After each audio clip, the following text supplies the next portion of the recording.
Estamos acá para compartir, para aprender y para reflexionar sobre los temas que dan forma a nuestra comprensión del mundo y de los procesos geográficos que nos afectan cada día, ¿cierto? Bueno, para eso hoy contaremos con la participación de expertos en diversas áreas, quienes nos van a ayudar a profundizar en temas que son cruciales para nuestra disciplina. A modo de adelanto, les voy comentando que en la tarde de hoy nos va a acompañar, en primer lugar, Juan Baró, que ya lo tenemos acá con nosotros, con el tema análisis de modelo de transición agroecológica en productores convencionales en Montevideo Rural, marco metodológico de aproximación conceptual. Luego recibimos a Rodrigo Childe, quien expondrá sobre situación de los productores familiares y el avance del agronegocio en el noreste de Uruguay. Y para finalizar, vamos a estar con Elvio Garrone, quien va a compartir sus conocimientos acerca de las evidencias de antiguos cambios climáticos en Uruguay, una aproximación a la enseñanza de la geografía. Ya les digo que son tres temas súper interesantes, súper importantes y muy necesarios de poder abordarlos, y para eso tenemos tres invitados de lujo que nos van a acompañar toda esta tarde. Así que bueno, los invito a disfrutar de cada ponencia, tomen apuntes, estudiantes sobre todo, y bueno, y por supuesto pueden hacer parte activa de las discusiones. ¿Cómo pueden ser parte activa? Bueno, a partir del chat del Zoom, ustedes van a poder escribir sus dudas, comentarios, sugerencias, todo lo que ustedes quieran respecto a los temas para que los ponentes puedan conocer lo que ustedes piensan. Bueno, estoy seguro de que va a ser una jornada enriquecedora para todos, por supuesto. Así que bueno, eh, lo que me queda por decirles es que vamos a estar subiendo en el chat mismo también un registro de asistencia para que todos ustedes que están en el Zoom puedan tener su constancia de participación. Sin más que decir, bienvenidos a todos, que me olvidé de darles la bienvenida, docentes, estudiantes, a todos los que están mirando el Zoom. Y bueno, le cedo la palabra a mi compañero Tiago. Bueno, muchas gracias, Agustín. La primera presentación, muy buenas tardes a todos. Soy Tiago Martínez, un estudiante de cuarto año de la carrera de Ciencias Geográficas del Sur del Litoral, y es un inmenso placer para mí presentar la ponencia de Juan Baró, titulada Análisis de modelo de transición agroecológica en productores convencionales en Montevideo Rural. Juan Baró es ex asesor técnico y de cambio climático y recursos naturales en el Ministerio de Ganadería, Agricultura y Pesca. Además, docente de Geografía y Ecología Política. También integró diversos grupos: el Grupo de Economía de Facultad de Derecho de Relaciones Internacionales y el Grupo de Migraciones de Género, el CENUR. También, además, posee un máster en estudios contemporáneos de América Latina en UDELAR y diploma de posgrado en desarrollo internacional y análisis ambiental en Monash University en el país de Australia. También candidato a doctorado en ciencias agrarias de la Facultad de Agronomía de la UDELAR. Sin más preámbulos, con ustedes Juan Baró. Muchísimas gracias. Hola, ¿cómo están? Bueno, gracias por la presentación. La idea es que esta presentación, aprovechando que es por Zoom, hacerla dinámica y participativa, es decir, no quiero que sea solamente una exposición sobre la temática, sino poder intercambiar en el proceso, que creo que eso es fundamental para el intercambio y aprendizaje mutuo.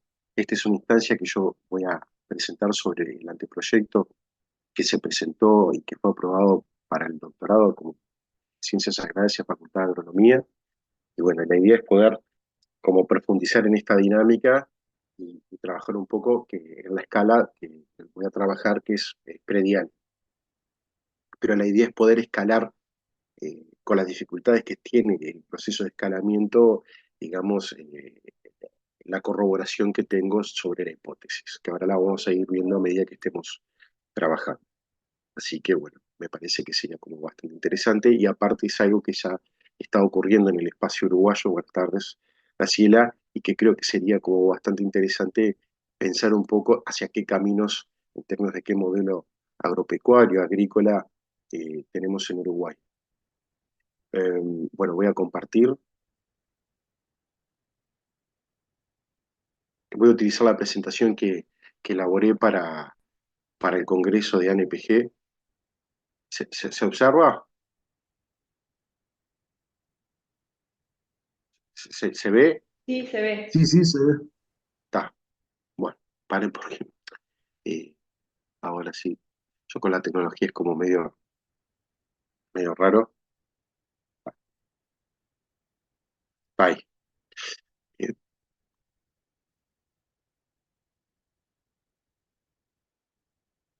Disculpen, pero trato de volver a colocar la pantalla y no me deja.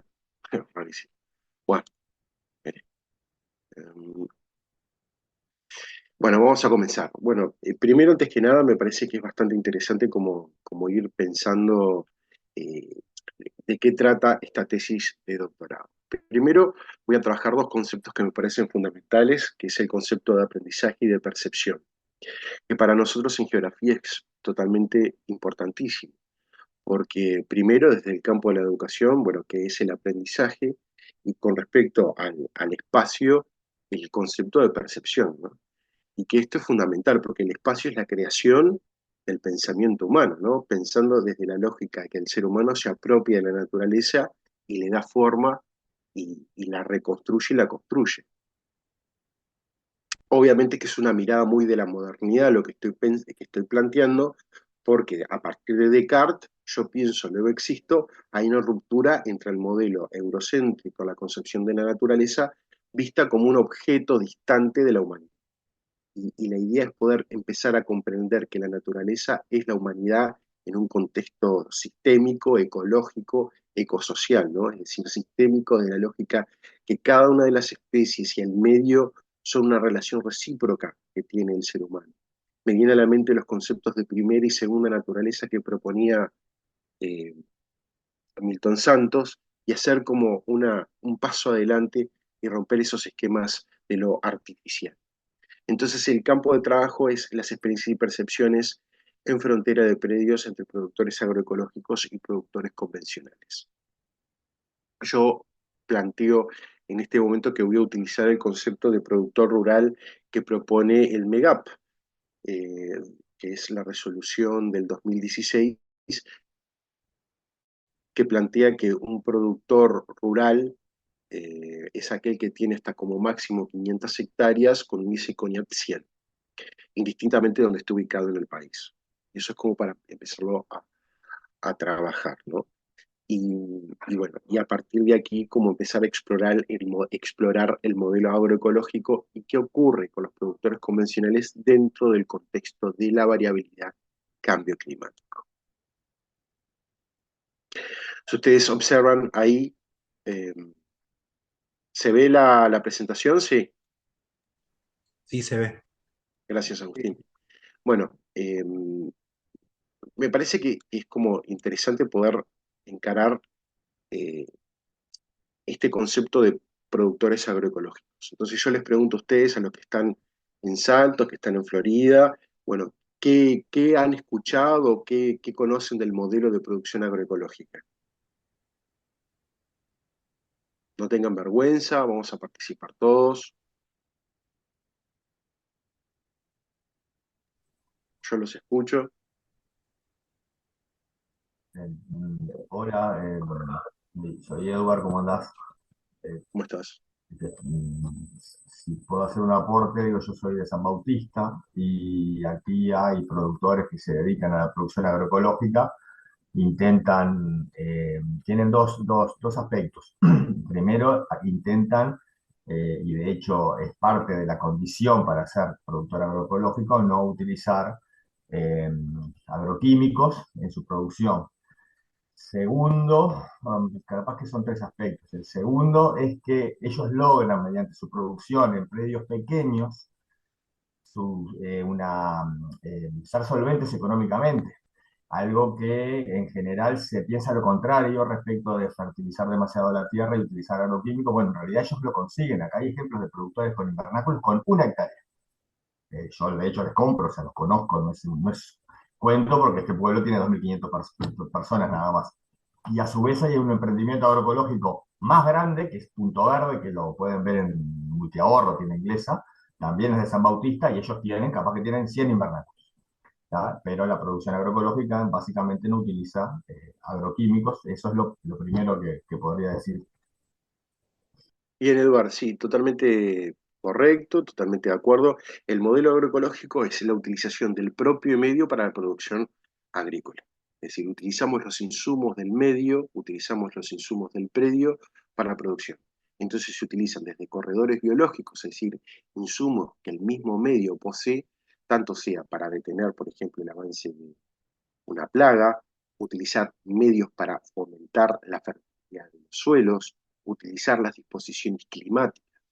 Un productor convencional, a diferencia de un productor agroecológico, va a utilizar insumos externos al predio, ya sea porque se ha pasado un umbral de daño económico. ¿Qué significa este umbral? Significa de que la productividad, la lógica del capital no aumenta y por lo tanto requiere de insumos externos para mejorar esa productividad.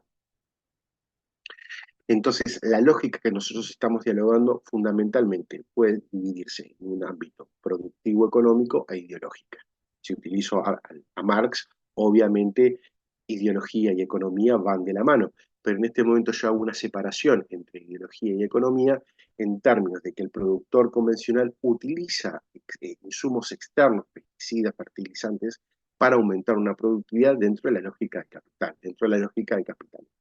Un productor agroecológico, aun cuando esté dentro de la lógica del capital, utiliza los insumos del propio medio y propende a generar un mecanismo de control que es bastante interesante. Y me parece como trabajar en ese aspecto.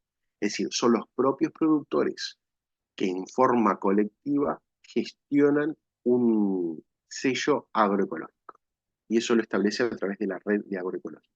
Eso es una característica bastante interesante porque son los propios productores que se autogestionan el sello agroecológico. Con la ley de agroecología, ese modelo cambió y ahora es el MEGAP el que interviene para certificar que la producción es agroecológica. Pero esto es bastante interesante porque el término agroecología tiene una mirada ideológica según quien la utiliza. Si yo hago una descripción por extensión, si hago una descripción del modelo, tenemos tanto de la FAO un modelo agroecológico y tenemos una visión ideológica diferente si trabajamos con productores agroecológicos que no responden necesariamente a una lógica de aumento de la productividad. No estamos detrás del fin de lucro del sistema agrícola, sino que formamos parte de una comunidad que el superávit que tiene de nuestra subsistencia lo volcamos al mercado y de esa forma retroalimentar el proceso. Hay grandes dificultades para el escalamiento del modelo agroecológico y por eso también trabajar con los productores convencionales.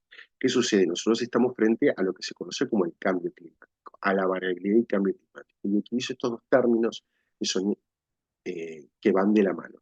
Variabilidad y cambio climático. La variabilidad climática es la que hemos tenido siempre, es decir, si llueve, si no llueve, qué pasa con la producción si hay un aumento de la temperatura, qué pasa con la calidad de los suelos, etc.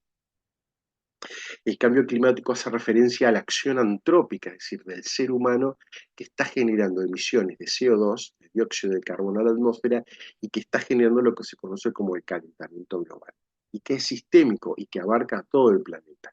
Y ninguna parte del planeta queda exenta a este proceso. El cambio climático implica que las emisiones de CO2 desde el periodo preindustrial, digamos, previo a la revolución industrial, ha comenzado en forma exponencial y que está cambiando por completo las lógicas que podríamos definir como la polarización de eventos climáticos. La polarización puede ser una sequía extremadamente perversa, llamémosle, para utilizar un adjetivo, en el sentido que termina afectando la productividad de los productores y de los predios, y, y en un lapso muy corto ocurre una inundación. Entonces, si tenemos una gran inundación en un periodo, luego de una gran sequía, ¿qué va a ocurrir con los suelos? ¿Qué les parece que ocurre? ¿Qué ocurre con los suelos si hay una sequía intensa durante meses y de repente viene un chaparrón y llueven 100 mililitros en 2 días. ¿Qué va a ocurrir con esos suelos? Se van a degradar. Esa degradación termina afectando la productividad y termina afectando lo que se produce para comer. Y termina afectando la disponibilidad de agua potable. Entonces estamos observando que todo el modelo en sí mismo potencia un modelo productivo. Me parece interesante también traer a colación que el concepto de no es sequía, es saqueo, viene de la mano de lo que ocurrieron con los movimientos sociales de los pueblos originarios en Bolivia, en particular lo ocurrió en la crisis del agua a principios de 2000.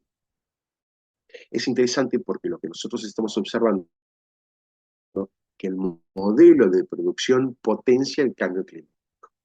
Y esto significa que el cambio climático existe, la realidad de la sequía existió, pero también conocer y concebir que el modelo que tenemos de producción potencia este modelo y termina en un círculo vicioso. Y me parece que es interesante poder comprender que esta lógica requiere de la inclusión de medidas que puedan disminuir los efectos nocivos de este cambio climático.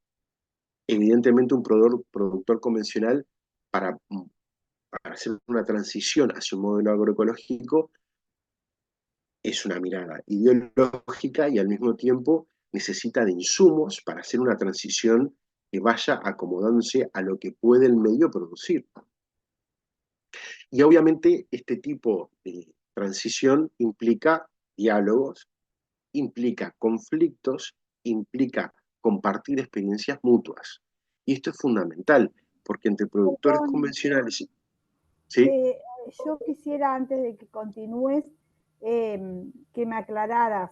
Cuando decís productores convencionales, ¿estás allí teniendo en cuenta el agronegocio? Bueno, Jenny, me parece como bastante interesante la pregunta que me haces, porque depende de la escala con la que estamos trabajando el concepto de agronegocio. ¿Qué sucede? Yo estoy trabajando con productores convencionales, es decir, propietarios del medio, que no es la misma lógica que tiene una empresa que hace un arrendamiento de un predio, por ejemplo, digamos, en Colonia, para plantar soja. Y la escala es distinta. No sé si me explico. No me animo a decir agronegocio porque es un productor rural propietario que tiene 20, 30 hectáreas que le dedica para la producción, eh, por ejemplo, frutícola, es intensa en términos de insumos externos y está aplicando medidas para dar capacidad de respuesta al cambio climático, pero que está dentro de una lógica capitalista y que no quiere hacer una transición agroeconómica. El año pasado, cuando estaba haciendo como una recopilación de entrevistas y bibliografía, ocurrió que el productor no está dentro de la lógica del agronegocio. No sé si me explico, Jenny. Es decir, no entra dentro de esa etiqueta que nosotros marcamos como agronegocio, es aquel que hace un arrendamiento del predio y que planta soja y no le importa si hay rotación o no hay rotación. Y que simplemente es un modelo extractivo, porque en realidad el agronegocio es un modelo extractivo en el sentido que se apropia de los minerales y fortalezas del suelo para llevarse un gran rendimiento económico, porque el precio de soja está valorizado con un año de anticipación y se retira. El productor convencional permanece en el territorio. No sé si me explico la diferencia. Es una Sí, diferencia también, es una diferencia también en términos de la escala de trabajo. Yo como estoy trabajando en una escala de predio, evidentemente la utilización del término es bastante interesante, pero no es acorde al campo que yo estoy analizando. Porque, ¿qué sucede? Eh, El agronegocio tiene esa característica. Sin embargo, el productor convencional permanece en la tierra, busca un rendimiento económico y es un clivaje, es decir, es una diferencia eh, opuesta a la mirada agroecológica. Pero los productores agroecológicos en frontera con los productores convencionales están frente al mismo evento, que es el cambio climático. Entonces, ambos tienen que dar una ciega respuesta. Pero ¿qué ocurre? Emergen conflictos entre estos productores. ¿Por qué emergen conflictos? Porque son modelos de, del espacio distintos, ¿no? Es en la forma, en producción, en la forma de cuantificar e incluso de producir en el sentido del producto en sí mismo, ¿no? Y que eso tiene una afección en el territorio. Sin embargo, están en frontera e implica un diálogo entre ellos. Y me parece como interesante poder hacer esta acotación. Gracias, Jenny, por la apreciación, porque me parecía que es bastante interesante. Por eso yo utilicé también la definición del MEGAP, porque el MEGAP es el Estado, es una institución que ¿Qué es una institución? Al fin y al cabo es un juego de reglas que los participantes, digamos, en el medio aceptan. Entonces, me parece como bastante interesante esa apreciación. No sé si queda alguna duda, Jenny.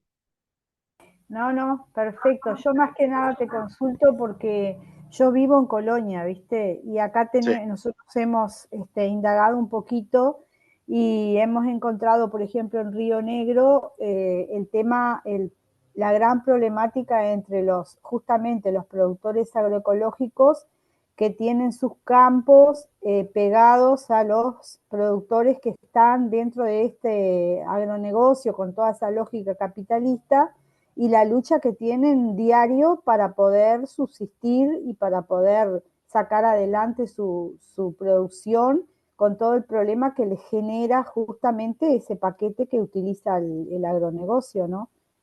mira, Jenny, y agregaría algo más. La afección es directa, porque, ¿qué sucede? Lo estamos pensando en la escala de predio, pero el efecto que tiene un productor agroecológico con un productor convencional que están en frontera, que limitan, hay una afección en el espacio del productor agroecológico. No sé si me explico. La imposibilidad de crear un corredor biológico, la imposibilidad, los efectos que tiene, porque ambos toman agua del mismo, eh, pueden tomar agua desde el mismo pozo, del mismo riachuelo. No sé si me explico. Hay toda una afección sistémica, pero ¿qué pasa? Yo necesito trabajar las percepciones y necesito trabajar la forma en que conciben el espacio. Entonces, reducir la escala de trabajo. Por eso, y también el hecho de la titularidad de la tierra es fundamental, porque aquel que arrienda tiene una lógica distinta a aquel que es productor y que queda en territorio. Y me parece como bastante interesante. El lugar de trabajo que primero decido trabajar, porque es una cuestión de disponibilidad y de acceso a mi movilidad, es Montevideo, pero es el Montevideo rural. Entonces cuento con una institucionalidad distinta, pero la idea es poder rescatar máximas que se puedan extrapolar a otros contextos, que no necesariamente van a responder al mismo contexto. Por eso también el concepto de aprendizaje. Nosotros cuando hablamos de aprendizaje estamos hablando de la capacidad de los productores a resolver un problema. Suena muy a John Dewey, pero es la realidad. Es decir, el productor frente al cambio climático va a mitigar, es decir, reducir los efectos nocivos que puedan propender al cambio climático y al mismo tiempo da capacidad de respuesta. No utilizo el concepto de adaptación, esto lo aprendí con Marcela Scar. ¿Qué sucede? El concepto de adaptación implica que los productores en forma pasiva se adaptan al cambio. Y en realidad un productor rural que está noche y día bajo el sol, o sea, da una capacidad de respuesta y aprende frente a su medio. Y eso me parece también bastante interesante poderlo rescatar y trabajar en este contexto. Dar una capacidad de respuesta y resolver los problemas que emergen a partir del cambio climático, que es un cambio que termina transformando la dinámica sistémica del espacio y del clima, en un contexto en que el ser humano se apropia del espacio. Bueno, y uno de los otros insumos que utilizo como guía general es el Plan Nacional de Adaptación a la Variabilidad y al Cambio Climático para el sector agropecuario. Y lo tomo como una guía, pero no como enfoque sistémico de la propuesta del anteproyecto, porque si nosotros vemos, ya con el nombre nos está indicando una postura frente al cambio climático y una mirada por parte del Estado sobre una adaptación, entre comillas, por parte de los productores rurales. Me parece que es interesante tomarlo como insumo para analizar, pero hay ciertas diferencias, digamos, ideológicas en el encare de este plan. ¿Por qué? Porque este plan es de arriba abajo, es una mirada que recoge un poco los datos de los productores, pero no es una construcción colectiva. Y eso es una diferencia, porque nosotros tenemos dos tipos de política pública, una de arriba abajo o de abajo arriba. La política de abajo arriba insume más tiempo, no es un plan que se pueda matrizar en bueno, malo, verdadero y falso, sino que en realidad implica un diálogo, transformación y trabajar con las percepciones, que es lo más difícil. Quizás insume más tiempo, pero la lógica espacial es distinta, porque las escalas temporales cambian radicalmente. Pero lo tomo como guía. Bueno, acá, bueno, más o menos lo que venía hablando, al mismo tiempo, la idea es poder mapear estas percepciones en estrategias de manejo frente al cambio climático. Y, y retomo un poco el concepto que veníamos hablando, ¿no? En estos procesos en que los productores desarrollan competencias y capacidades para resolver dificultades en diferentes contextos. A partir de las vivencias, cómo enfrentan y registran esos procesos y sus efectos en las distintas aristas de su vida en general y actividades productivas en particular, es posible identificar posibles alternativas a los procesos productivos en esta situación particular, y que no va a cambiar, aun cuando estemos en esta cambio. ¿Qué es lo que no cambia? Que los productores van a tener que dar una capacidad de respuesta frente a un modelo que está cambiando y que ya las estrategias de generación en generación eh, no quedan obsoletas, pero sí que necesitan otras estrategias de manejo. Yo utilizo varios insumos eh, bibliográficos y lo que trato de hacer también en estos insumos bibliográficos, como para dar un componente, un marco teórico, es ver qué ocurrió desde hace más de una década en la recopilación de estrategias territoriales por parte de los distintos ministerios con respecto al cambio climático.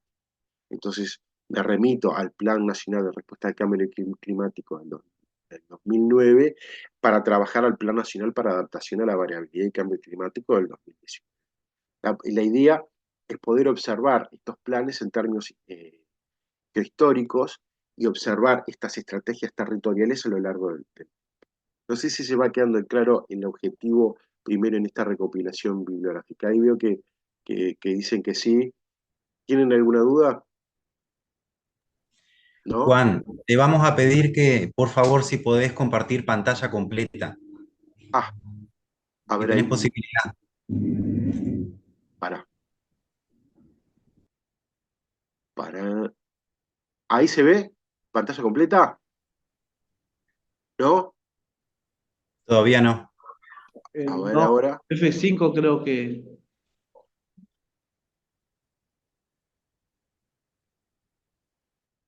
Esperen porque está cargando la computadora. Es una computadora viejita, pero no la quiero tirar. Y ya le he hecho tanta cosa, pero bueno. A ver ahí. Si no, Vos vuelvo a tranquilo, compartir. vos Ahí tranquilo, se ve bien. Ahora sí, ahí está, perfecto. está. Ahora sí se ve perfecto, sí, sí.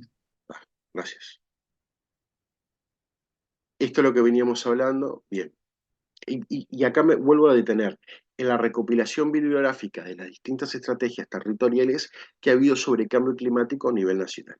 Y después con respecto a la agroecología me pareció como bastante interesante. Yo ahora estoy haciendo un curso con Inés Gazzano que me parece como bastante interesante y que voy recogiendo los distintos proyectos a nivel territorial que se proponen para modelos agroecológicos. Y bueno, ya voy descubriendo cosas que me parecen como bastante interesantes, no quiero contarlas porque bueno, no quiero ser spoiler, spoiler alert, pero bueno, me parece como interesante empezar a pensar este modelo agroecológico, como dice una de las bibliografías, la agroecología como construcción contrahegemónica. Y eso me parece que es bastante interesante porque es trabajar la cultura en términos de naturaleza y cuando se trabaja cultura se trabaja el todo también. Bueno, me parece que es interesante también porque eso implica una mirada, una construcción del espacio distinta, más horizontal, y vuelvo a repetir, para un aporte para lo que sea la política pública, pero que sea de abajo arriba, una construcción colectiva. Y toda construcción colectiva, como ustedes saben, genera conflictos. El conflicto es inherente porque siempre va a haber posturas distintas. Sería terrible si no hubiese conflicto. La idea es que el conflicto emerja en síntesis, ¿no? Es decir, posibles miradas que a pesar de las diferencias haya una construcción colectiva en común. ¿Dudas? Yo igual toda esta bibliografía la tengo y si quieren después la podemos compartir. Bueno, la hipótesis que manejo central en el anteproyecto es las percepciones sobre la variabilidad y cambio climático entre productores rurales que divergen en el modelo productivo condiciona su capacidad de respuesta y estrategias organizativas frente a eventos climáticos extremos. Y esto es bastante interesante, porque el hecho de trabajar con predios que están limitándose, que están en frontera, frente a eventos climáticos, su respuesta, según su modelo productivo, nos va a indicar estrategias generan, y si hay en esas estrategias, empieza a haber un aprendizaje mutuo, principalmente de productores convencionales con respecto a los productores agroecológicos. En forma complementaria se explora si hay un espacio de articulación entre experiencias productivas e institucionales para superar conflictos existentes y diseñar caminos comunes para solucionar posibles conflictos emergentes a futuro. Eso me parece también bastante interesante, aunque no sé poco, pero me parece que el camino también es un aporte de estas dos hipótesis, pero pensar en estas capacidades de respuesta frente a eventos climáticos. Los objetivos específicos que me planteé para trabajar son determinar los espacios de acción institucional, de interacción entre productores. Esto me parece interesante para conocer las distintas cooperativas. Por ejemplo, Montevideo Rural, la Intendencia de Montevideo tiene espacios, tiene cooperativas, y los productores agroecológicos y productores convencionales se encuentran. Y me parece interesante si le dan uso a esas cooperativas por parte de la Intendencia, si utilizan las herramientas, si hay espacio de diálogo, si hay espacio también para analizar conceptos como el capital social, ¿no? Es decir, esos espacios en que entre los productores, sin que medie una norma coercitiva, tienen espacios que puedan dialogar y aplicar medidas en común, ¿no? Después, otro de los objetivos específicos, identificar las demandas en las distintas instituciones gubernamentales de los productores agroecológicos y convencionales, evaluar las estrategias que se han implementado para dar aumento a la capacidad de respuesta de los productores de Montevideo Rural frente al cambio climático, y, y una de las, y- y, digamos, uno de los objetivos para poder indagar, que se enlaza con la hipótesis central, es analizar los mecanismos de asociación entre productores agroecológicos y convencionales. Y este término lo utilicé, digamos, el término lo tomo de los índices de asociativismo que en los estudios de Marcela Scala, acá está Rodrigo también que han trabajado en eso, eh, se ha dado, se ha visto que cuanto mayor índice de asociativismo, es decir, espacios comunes en que los productores interactúan, tiene mejor respuesta frente a las vicisitudes, ya sea en el modelo productivo o frente a eventos climáticos. Y esto me parece interesante rescatar porque son índices que nos pueden indicar a nosotros si hay espacios en común y generar robustez metodológica al abordaje en este espacio de diálogo entre productores diferentes que están en frontera. ¿Tienen dudas hasta el momento? ¿No? Bueno. No, ninguna, muchas gracias. Interrumpan, por favor, porque así Sí, sí, se igual a hacen lo último va a haber un momento de también. preguntas, Sí, así que en está ese fantástico. sentido, tranquilo. Bien. Bueno, la metodología de investigación que propongo es un estudio de caso. Me parece que es interesante porque un estudio de caso tiene ciertas particularidades. Primero, que no se puede llegar a una generalización, ¿no? Volvamos al concepto de escala. No es lo mismo pensar las dinámicas agroecológicas y convencionales en Montevideo Rural, por ejemplo, tomando el ejemplo de Jenny, de Río Negro o de Edward, cuando plantea en San Bautista, si no me equivoco. Entonces, me parece que es interesante que a pesar de que no hay una generalización, se puede extraer del estudio de caso una particularidad que pueda generar un aprendizaje en distintos contextos. El método de estudio de caso permite examinar datos dentro de un contexto específico, se selecciona un área geográfica pequeña, por eso también la escala predial, y un número limitado de individuos como sujetos de estudio. No es un estudio etnográfico per se. El número limitado de eventos o condiciones y sus relaciones define el método de investigación. Entonces, me parece como interesante hacer como una recopilación con una serie de entrevistas semiestructuradas que potencian la capacidad del campo simbólico y cultural de los productores a ser interpretado sin caer en una eh, interpretación de la interpretación, ¿no? Sin caer en una hermenéutica, es decir, un análisis del discurso de los entrevistados, pero sí poder extraer ese campo simbólico y la semiótica, es decir, las características del lenguaje que tienen los productores para expresarse frente al problema que se les está planteando. Y aquí me pareció como interesante tomar una mirada de la agroecología que me parece bastante interesante porque rompe ciertos modelos que nosotros tenemos introyectados en el campo de la productividad del capitalismo agrario.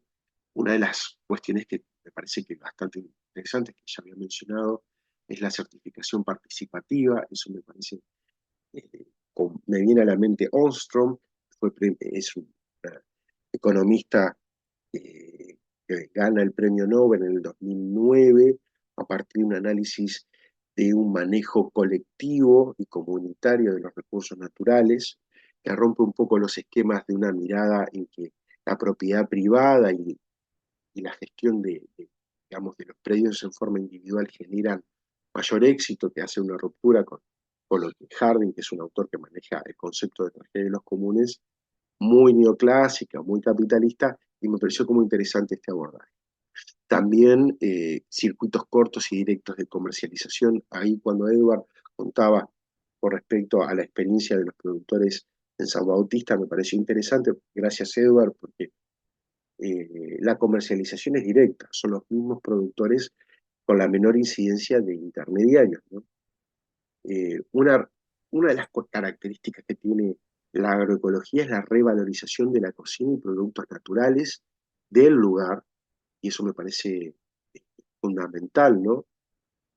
Porque nos ajusta a un espacio distinto, ¿no? El espacio-tiempo cambia en la lógica que nos ajustamos a un ciclo en la producción de los alimentos, organizaciones de consumo. eh, Me parece también interesante que desde la lógica del Montevideo rural, conocer estas estrategias de agricultura también urbana, si llega el caso, también conocer que los movimientos agroecológicos tienen un componente ambientalista, feminista, tanto sea por la organización de mujeres rurales, y también la concepción de la naturaleza que cambia y que rompe estructuras heteropatriarcales, y, y me parece que el abordaje implica una concepción del espacio en un modelo que, bueno, está haciendo agua y que requiere de un cambio sistémico, ¿no? Un cambio ecosocial. Gracias aquí por haber escuchado esta propuesta, que se enlaza también con lo que se estuvo trabajando para el NPG con el curso de Ecología Política que se implementó el año pasado en la carrera en la licenciatura en Recursos Naturales y que me pareció bastante interesante por aportar y trabajarla en equipo. Ahora me gustaría escuchar preguntas y bueno, y a intercambiar en forma de un aprendizaje colectivo. Bueno, recuerden que pueden escribir sus preguntas o directamente pueden hablar si quieren también, no hay ningún problema. Juan, vos sabés que vos lo decías al principio, ¿no? Hablabas de grandes dificultades para ingresar al sector agroecológico, ¿no? Pasar de lo tradicional al sector Sí. agroecológico. ¿Cuáles son las principales barreras o principales desafíos que enfrentan los productores durante la transición hacia lo que son las prácticas agroecológicas? Porque mencionabas desafíos climáticos, por supuesto. ¿Solo esos desafíos existen o considerás que existe algo más? Bueno, gracias Agustín por la pregunta porque me parece sumamente interesante. Es un, eh, es un desafío sistémico. ¿Y por qué digo sistémico? Tenés un modelo de producción que utiliza insumos externos.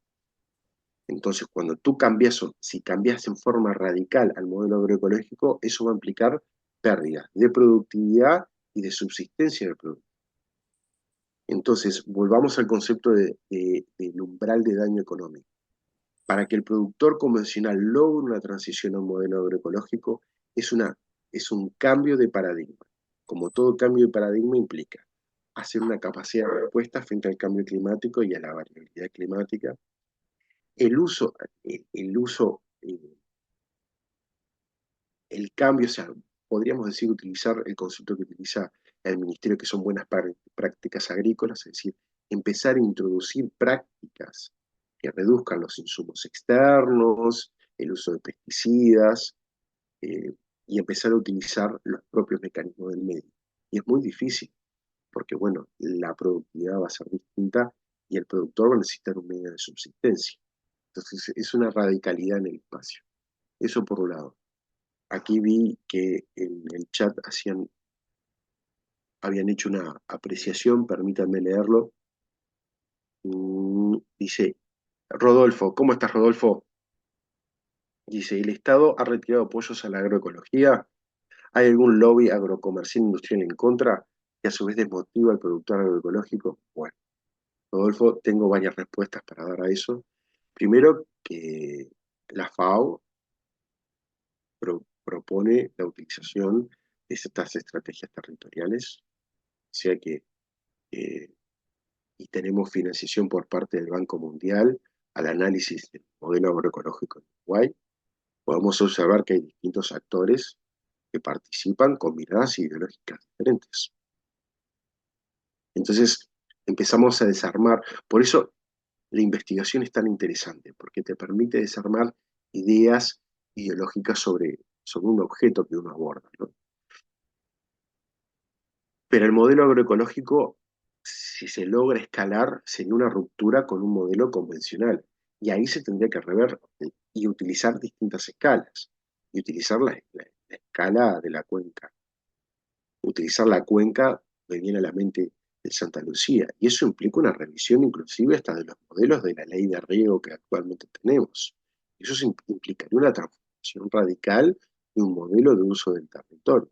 Y si definimos territorio, es el poder, ¿no?, por parte de actores en distintas escalas, pero que al mismo tiempo es un ejercicio de poder, ¿no? El territorio tiene distintas acepciones. En el Congreso de la ANPG me gustó la definición que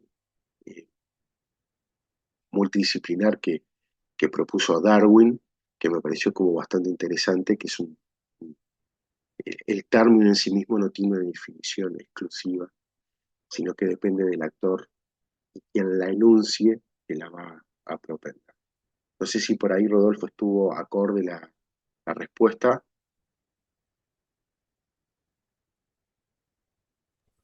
Bueno, Yo le quería hacer un aporte a Agustín, si me permitís. por supuesto, Eduardo. Mira, porque él hablaba de las dificultades de los productores como para pasarse de un modelo a otro. En realidad, eso se puede dar más gradualmente. Hay algo que yo he vivido en el campo toda la vida y vinculado a pequeños productores. Hay algo que es inherente a los pequeños productores, que es lo colectivo, más allá de si es agroecológico o si es convencional. El conocimiento siempre se transmite a partir de reuniones, sea desde el ministerio o sea desde los mismos productores, que algunos se pasaban semillas antes, hace 60 años, en la época de mis viejos, y ahora lo hacen los de la agroecología, mantienen eso. Esa es la parte, la esencia de la producción rural pequeña, ¿tá? Sea agroecológica o sea convencional. El problema respecto, y por eso se mencionaba la palabra contrahegemónico en uno de los títulos de la bibliografía de Baró, el problema es la escala. Vamos a la escala. El tamaño de la megaproducción actual aleja lo colectivo y lo pequeño de los productores, y ese es el principal problema. Cuando tú tenés mega empresas en Uruguay que compran 100.000 hectáreas con testaferros o con sociedades anónimas, el problema que tenés es que el precio de la tierra se te sube. Entonces, el pequeño productor que quiere vivir de la agroecología con 3 hectáreas no puede pagarlo porque tiene que pagar $30.000 esas 3 hectáreas. El problema es sumamente complejo. Entonces, a veces yo tengo un caso de una persona, por ejemplo, cuya familia se dedicaba a la producción convencional y sus hijos se quisieron dedicar a la agroecología por convicción, porque la gente realmente siente esto que dice el profe Baro muy bien. O sea, realmente el tema de la agroecología es como un pensamiento colectivo que tiene una incidencia muy fuerte en las personas que lo hacen, y eso es lo que está buenísimo preservar y reproducir, porque es bien un cambio de paradigma, ¿viste? Era eso lo que le quería Mira, comentar. Eduard, quiero agregar algo de lo que estás diciendo que me parece interesante, que lo dijiste al inicio. La utilización de semillas nativas. Y es un cambio de modelo. Sí, claro, ¿Se entiende? claro. Me siguen todos, o sea, la utilización de semillas autóctonas, nativas, eso genera soberanía, genera seguridad por parte de los productores agroecológicos y da sobre todo diversidad biológica. Y la diversidad biológica, sabemos, es la fortaleza para la supervivencia. ¿Qué sucede? Un productor convencional, no quiero llegar a la escala de agronegocios, ahora que veo a Jenny, no llego a esa escala, pero sí me parece interesante. El hecho de poder manejar semillas propias, autónomas, un banco de semillas colectivo, aun cuando cada una de los predios lo pueda preservar. Uno de los problemas que tiene la investigación es que no, el tema de escalamiento, no le puedo hacer un seguimiento al escalamiento porque no tengo un modelo conjunto, o sea, no tenemos varios predios agroecológicos contiguos, ¿no? En términos de contigüedad geográfica.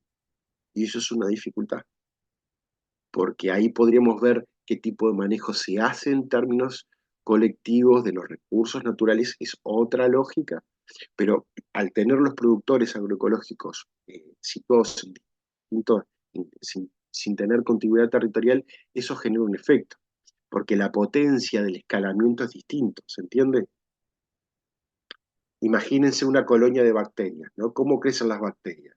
¿No? Estoy haciendo, es muy organicista la mirada, pero crecen cuando se empieza a hacer una masa crítica, ¿no? El problema es la dispersión territorial en que están situados los productores. Eso me parece como tenerlo en claro para poder pensar en un término de escalamiento. Pero retomando un poco la idea que decía Eduard, las semillas generan autonomía, generan soberanía y generan la capacidad de respuesta al cambio climático distinta, y eso es clave, y es el acceso al capital. Bueno, Permito que Edward me dio el pie justo porque yo quería justamente preguntar cómo afecta a la productividad y a la rentabilidad, ¿no?, de los productores convencionales este nuevo modelo. bien. Primero déjeme agradecer a Rosana, gracias, Rosana.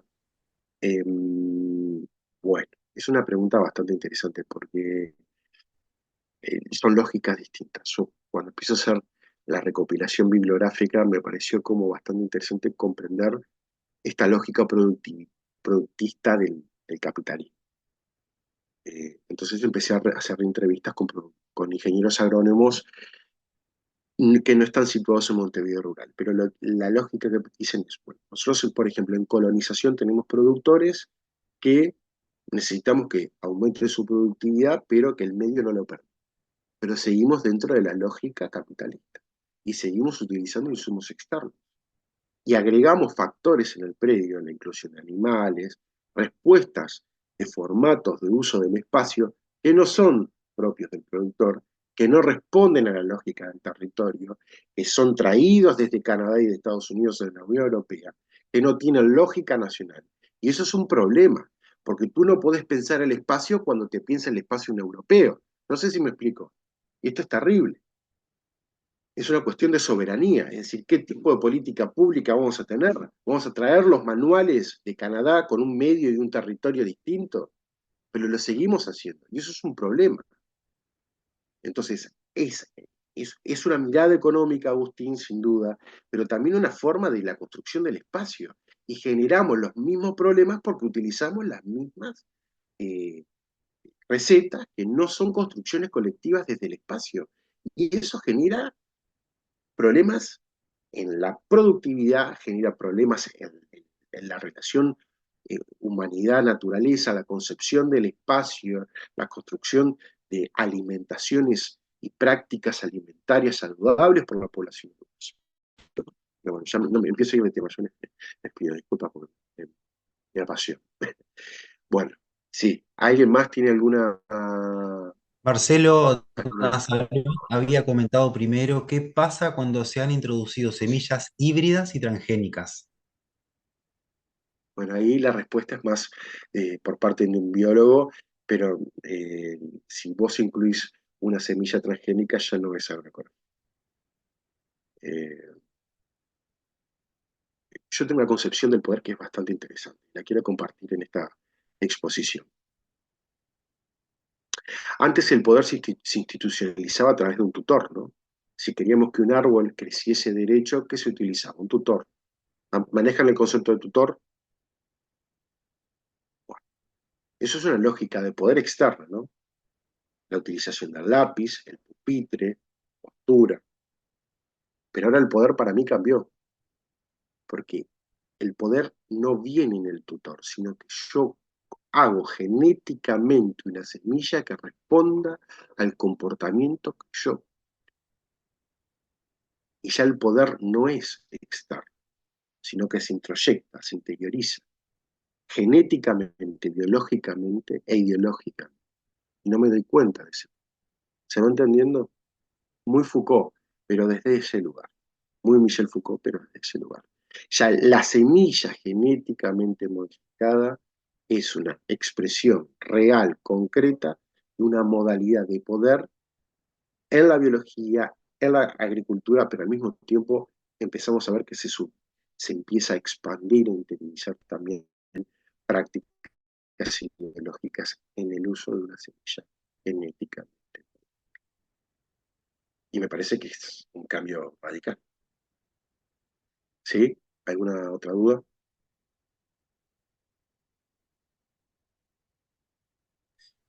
Te hago una última pregunta. ¿Cómo se mide el éxito o el impacto del modelo de transición en los productores? Vos sabés, Agustín, que a mí me mata el concepto de éxito, porque yo lo asocio al neoliberalismo. Yo soy hijo de los 90, entonces la palabra éxito me mata. Yo diría ¿Cómo lo lograr, llamo? no tengo la palabra. Es difícil, porque cuando no encontrás una palabra que te describa la realidad, diría Lacan, es un problema que se te va a imprimir en el cerebro.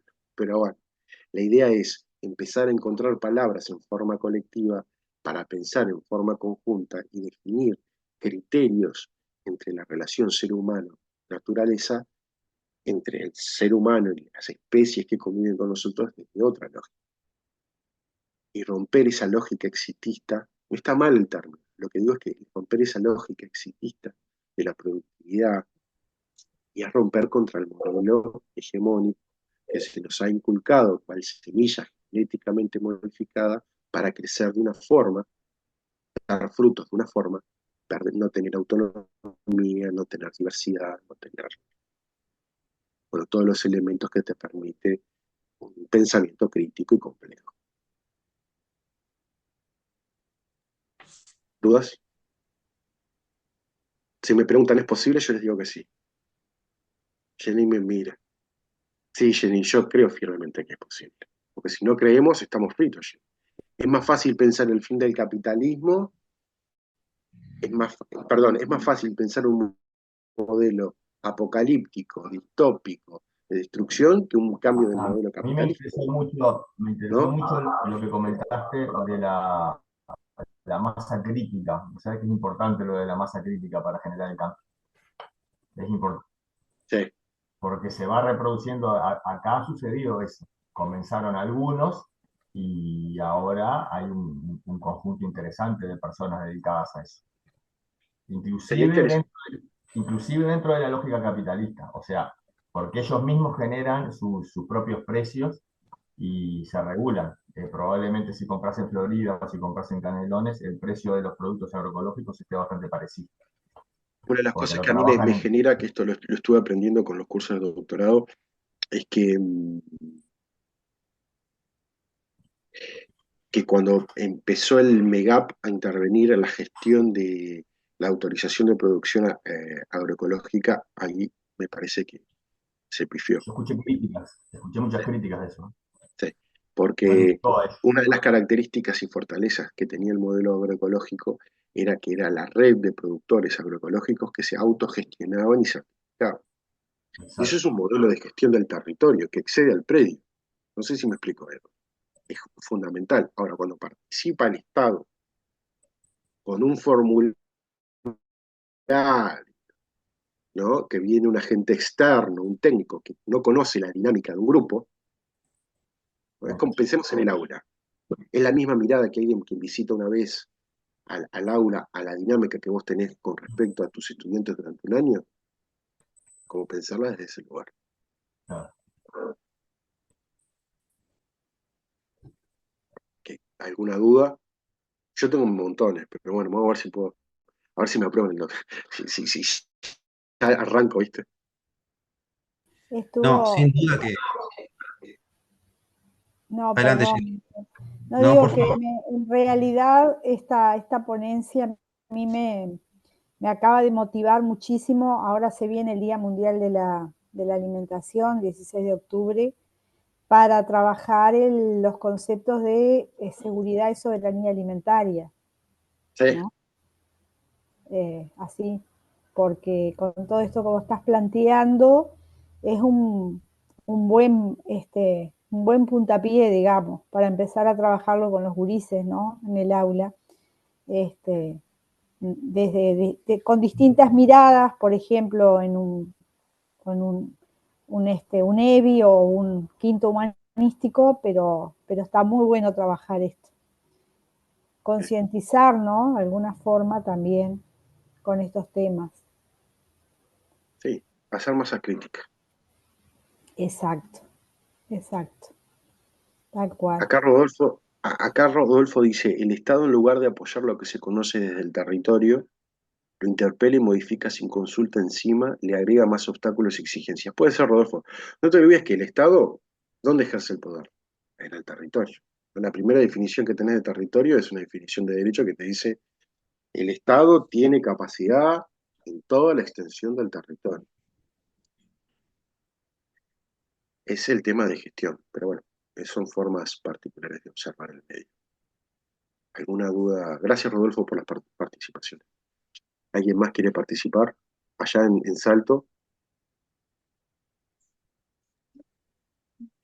Por aquí Bueno, Juan, la no. verdad que es un tema súper amplio, ¿no? Que da para profundizar mucho más, viste que una hora no es nada y pasa todo rapidísimo y es cortísimo.